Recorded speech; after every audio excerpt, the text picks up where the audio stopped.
Welcome to Constructing Connections, the go-to audio series for members of the Constructors Association of Western Pennsylvania.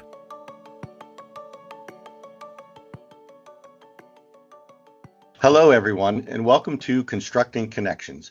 My name is Rich Barcaskey, and today I'm joined by Dan Beatty of Constructive Leadership Solutions. Dan brings with him 36 years of experience in construction management, estimating, and leadership development. Over the course of his career, he's built a reputation for providing practical solutions designed to help construction companies grow, adapt, and thrive. Through his firm, Constructive Leadership Solutions, Dan focuses on the heavy civil infrastructure, bridge, and highway sectors, where his expertise continues to shape the future of our industry. Welcome, Dan. Hey, thanks, Rich. I appreciate you having me. So to get us started, let's talk about what first drew you to the construction industry and why did you decide to make it a career? Well, when I was a kid, my father, although he was an insurance salesman, decided to get his general contractor's license so that we could build a extension or a new church that we wanted to attend. And in that process, I watched him go through, this is old school. This is online, not even online. What am I talking about? This was the 70s. He went through a correspondence course in order to get his license, and he put that in. And so I spent a lot of time as a kid on job sites. I got very good at demolition. I got to tell you that, as a kid would be. But I got into demolition. I got into how he put the job together. We also had a couple of apartments that we had to maintain. So I had been steeped in just construction as everything a part of what I was growing up doing. And so when I got to middle school, I had a crossroads.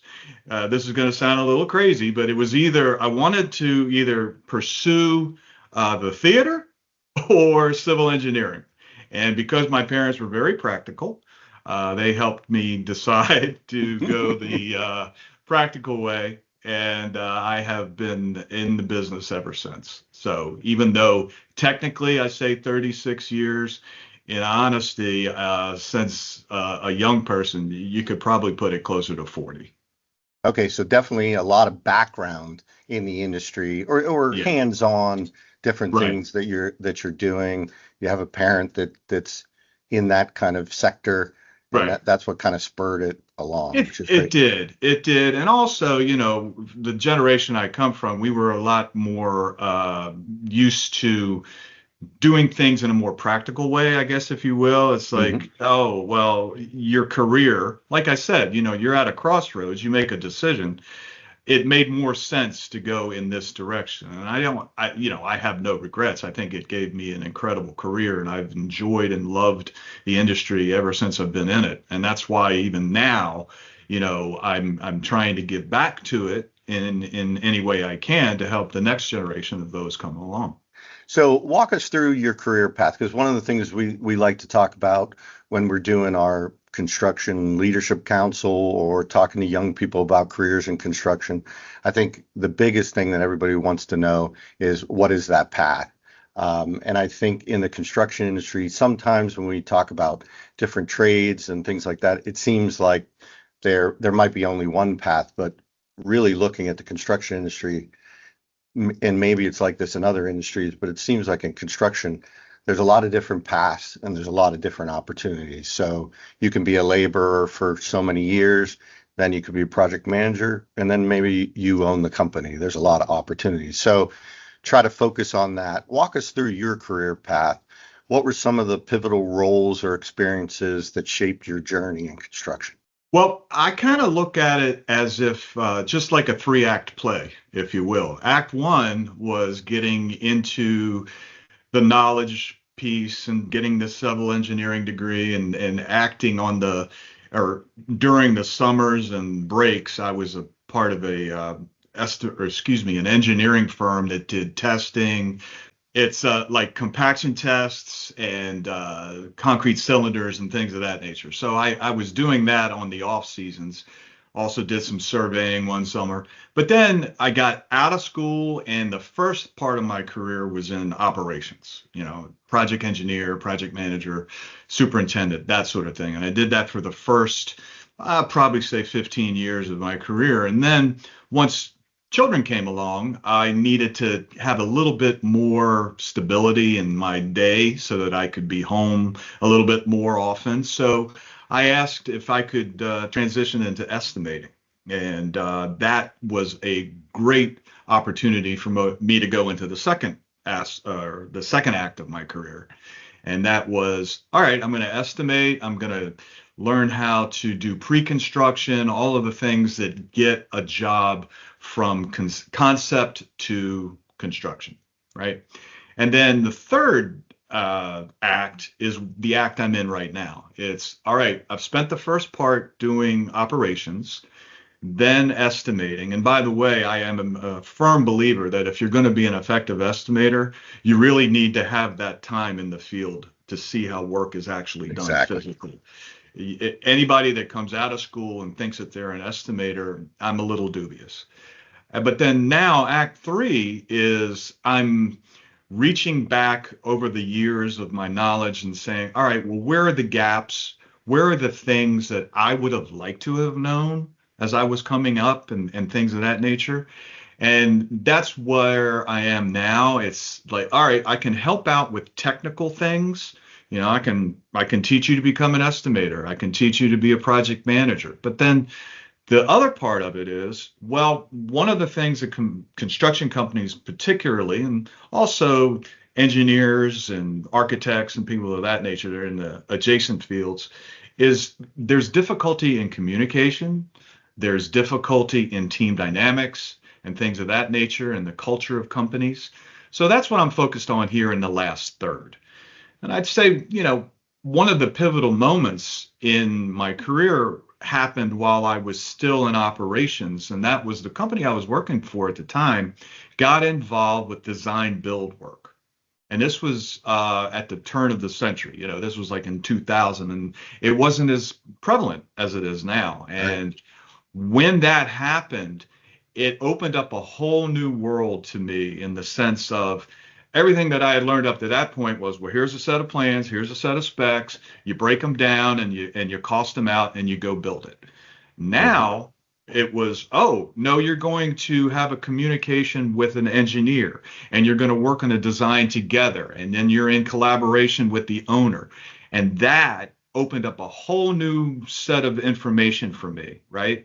And that's where we're at now, which is in order to be successful in the construction business, you've got to be able to have that communication piece. It's not good enough just to be a solid builder. You also have to be a business person. You have to be a communicator.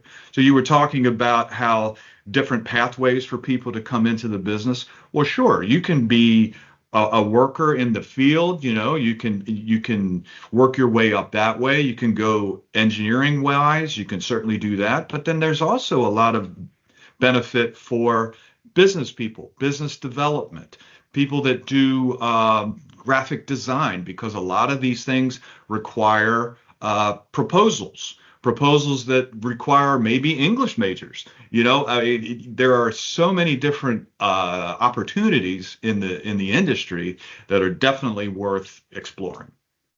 Great. And one of the reasons why we wanted to talk to you today was the fact that, you have this experience. You described Act 1 and then Act 2 in the estimating.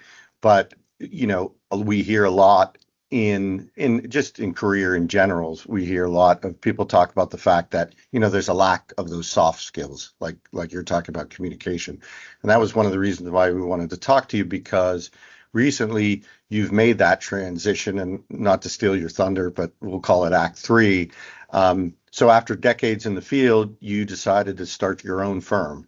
So what inspired you to launch Constructive Leadership Solutions, and what needs in the industry were you hoping to address? Obviously, those soft skills. Well, yeah. And like I said, one of the things that I noticed, not only in myself, but in the industry itself, is that everyone looks at the technical skill of what they're required to do, whether it's an estimator or a project manager or what have you.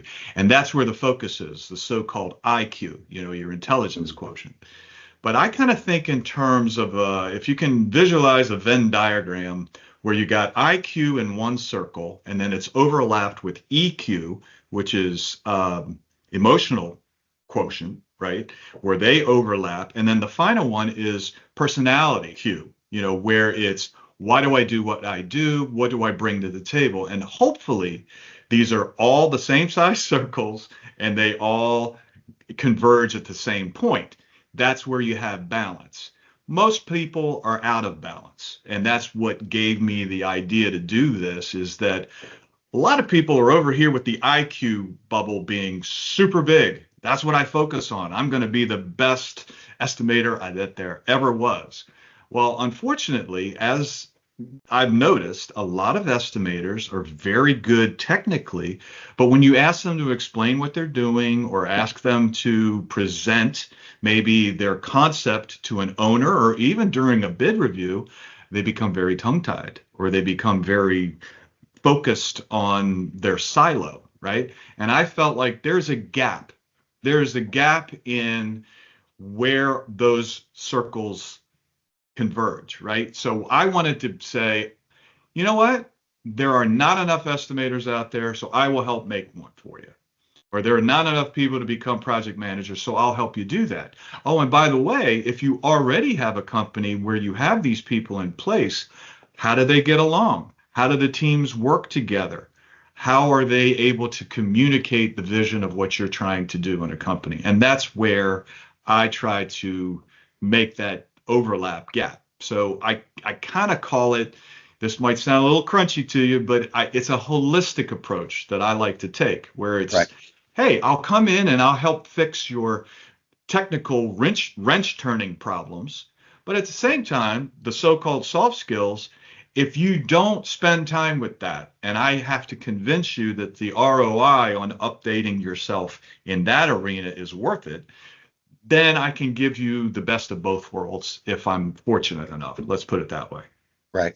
And filling that gap is important. And even like you talked about prior, that, a good estimator should also be in the field. And that's kind of that focus. If you don't have that background, then it's easy to get focused on the technical. So you might be really good at the technical, but life is a little bit technical and a little bit non-technical, or a little bit, it's a little hard skill and some soft skill. So, well, the thing that helps me out in this arena is, like it or not, because I've spent all this time in the industry, I have credibility. So when I go to a company, it's not like they're hiring some sort of, consultant guru that comes in and is like, oh, right, I'm going to teach you how to speak nicer to each other. It's like, hey, look, I have been chewing the same dirt you have for the last 35 years. And let me tell you, some things work and some things don't. Here's what I've learned. That's a lot more effective. Right. That's a very, very good point. It seems to me, my experience in the construction industry, if we bring in trainers, or we bring in, even if it's attorneys to talk about some subject, it seems in the construction industry, they can spot somebody who doesn't know their industry very quickly. And once they do that, the sound is turned down, and because they don't understand, like you said, they haven't chewed the dirt. So they're not going to listen to them unless they have.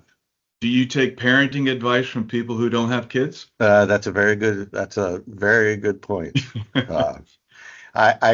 I nicely listen to them, but then after I say, what the heck are they talking about? They don't know what they're talking about. Right. So what's interesting about the whole thing is obviously making that transition from, a regular full-time job that you know what you're getting into. You go to the office every day. It's kind of a routine, but we all get to a certain point in our careers where we think, is there more that you can do? So what are some of the biggest challenges that you faced making that transition from working directly for a construction firm to then go into a consulting side of things? Well, the first struggle for me is when you go from being a doer or an operator to an advisor. That's a big shift, right? And so I kind of envision what I like to think in terms of as being more of a coach, someone who says, hey, let me just listen to you more than I speak and find out where you're coming from. Because the thing that's challenging is every single company, every single situation is unique. So coming up with sort of a bespoke solution is challenging. There's that piece. And the other challenging part is just business 101 stuff. Like if you've spent your entire career working for somebody else, and then all of a sudden at the 11th hour, you decide, you know what, I'm going to work for myself. That can be very intimidating, and especially when it's not something that you're used to doing. So I'm kind of learning as I go in that arena. That's kind of exciting on the one hand, but it's also frightening. But the thing about it is, as long as you base what you do on your own personal set of values, then I really believe that you're going to be successful. And that's kind of the lens that I always go with, is that I believe that people connect based on their values, not based on, superficial things like what you look like or where you went to school or junk like that. And so as long as I stay focused on that piece, then it will be successful. And what I like about it is you have the benefit of looking back over the years. And while I admittedly loved my time in the construction industry, as I said, there was a piece of me at one time that wanted to be in the theater, right? So being able to speak, being able to present, being able to teach now is sort of tapping into this this innate feeling inside of me that I have wanted to do for many, many, many years. So while it's exciting and scary, it's also really liberating as well. I've really enjoyed it. Okay, so before we wrap up, I have to provide our listeners with full disclosure that, and I didn't want to start with this because I was afraid people would turn us off, but Dan is a lifelong Baltimore Ravens fan. Well, not lifelong. They've only been in existence since 1996. Come on. Yeah, that's a very good point. Touche. That is, they haven't been around since like 1933, like the Steelers. But anyway, and for our listeners, I've also had a terrible towel, and I've been twirling it during the whole thing, during this whole recording, just to show some solidarity with our Steeler fans. But so I'd like to ask a question about where do you see the AFC North shaping up? Steelers are 1-0. I think the Ravens are, I'm not 100, I think they're 0-1, but it's early. So where do you see things shaking out in the AFC North? Well, first of all, I'd just like to point out, I hope everybody out there, I hope your yins are good. Is that the right way to put it? You got it. All right. Well, I was born in Baltimore, hon, and I just love me some Ravens. I was there with the Colts back when they were there, before they got stole. Anyway. Well, I gotta say, your Yinzer accent was good for a while, but then it slipped into kind of like it had a little Southern twang in there. But I can't help myself. It's okay. You can't be perfect in that, so no problem with that. Well, to be perfectly honest with you, Rich, if I could prognosticate, I could go to Vegas and make a lot of money. I wish I knew, because as much as I love my Ravens, they are one of the most frustrating franchises on the planet. And I really don't know what to expect. If they live up to their talent, I think they take the North, but we'll have to see. Okay. We'll double back maybe and do a follow-up in a mid-January time frame to see how. Well, what I told you originally was when I said I was going to come up and do this estimating thing in February, that we could also celebrate the Ravens Super Bowl victory. Ooh. Remember I said that? I think, you know what would be a good bet is to say whoever has the better record maybe, has to wear the other team's jersey during the estimating competition. I like that. All right, I'll do it. I mean, it's, It's a little bit of shame, but not a lot of shame. Thank you. As long as there's no nudity involved, I'm good. There you go. Love it. Well, Dan, thank you so much for sharing your story and with your insights with us today. I think our listeners will understand your experience from starting out in the industry, leading projects, now guiding companies through your endeavor through Constructive Leadership Solutions. Really highlight the depth of knowledge and leadership that you bring to the industry. We will not just be one and done with you. Like I said, you're part of the estimating competition. We've talked about bringing you in for doing some development and training in the winter. So Absolutely. even though of your NFL allegiance, we will ignore that for the time being and still utilize your resources. So thank you very much to our listeners of Constructing Connections, and we hope you found today's conversation informative and inspiring. Be sure to tune in next time as we continue to explore the people and ideas that are shaping the future of our construction industry. Thanks, Dan. Thank you, Rich. And to our listeners, be sure to watch out for part 2 of our interview with Dan Beatty, where we go deeper into mentorship, mindset, and building culture in construction. This is Rich Barcaskey. Thank you for listening to Constructing Connections.